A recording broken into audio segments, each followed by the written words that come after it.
بسم اللہ الرحمن الرحیم۔ السلام علیکم اسٹوڈنٹس، ابھی ہم نے جو پڑھنا ہے کانسیپٹ آج وہ ہے توازن ادائیگی میں خرابی کی وجوہات۔ لاسٹ لیکچر میں نے آپ کو یہ کانسیپٹ بتایا تھا کہ توازن ادائیگی ہوتا کیا ہے، یعنی مرئی اور غیر مرئی اشیاء کی جو درآمدات اور برآمدات کا جو توازن ہے اور جو لین دین کا معاشی لین دین کا حساب کتاب ہے اسے توازن ادائیگی کہا جاتا ہے۔ توازن ادائیگی میں خرابی کی وجوہات کیا ہیں؟ سب سے پہلی تو ہے درآمدات میں اضافہ۔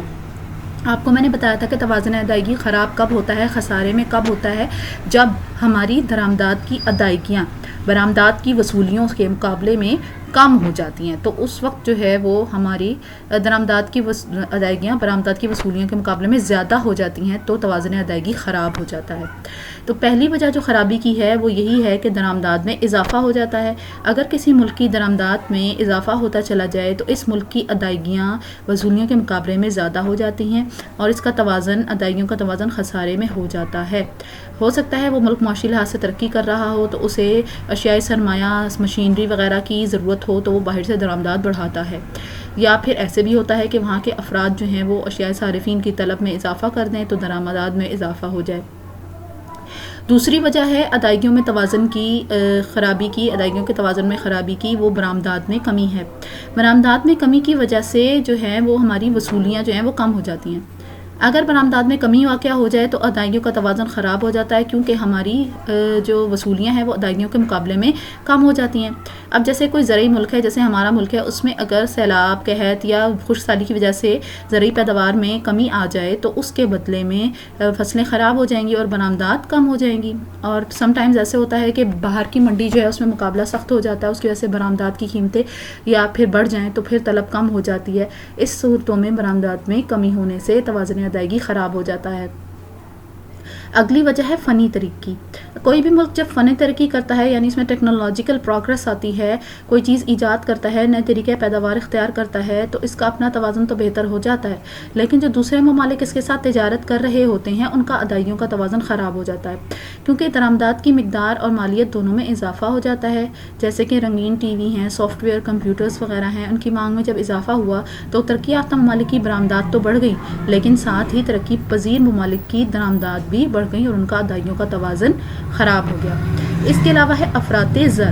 اگر کسی ملک میں افراط زر یا انفلیشن موجود ہو، یعنی قیمتیں مسلسل بڑھ رہی ہوں، تو اس ملک کی برآمدات میں کمی آ جاتی ہے، کیونکہ اس ملک کی اشیاء دوسرے ممالک کی اشیاء کے مقابلے میں مہنگی ہو جاتی ہیں اور باہر کی منڈی میں بین الاقوامی منڈی میں قیمتوں میں اضافے کی وجہ سے ان کی طلب کم ہو جاتی ہے اور ملک کی برآمدات کم ہونے سے وصولیاں کم ہو جاتی ہیں۔ نیکسٹ ریزن جو ہے وہ ہے تجارتی حالات۔ اگر تجارتی حالات خراب ہوں، مندے کا رجحان ہو، جیسے ریسیشن چل رہا ہو، تو اشیاء کی طلب کم ہو جاتی ہے یا پھر ان کی قیمتیں کم ہو جاتی ہیں، جس کی وجہ سے وصولیاں کم ہو جاتی ہیں اور توازن تجارت خراب ہوتا ہے۔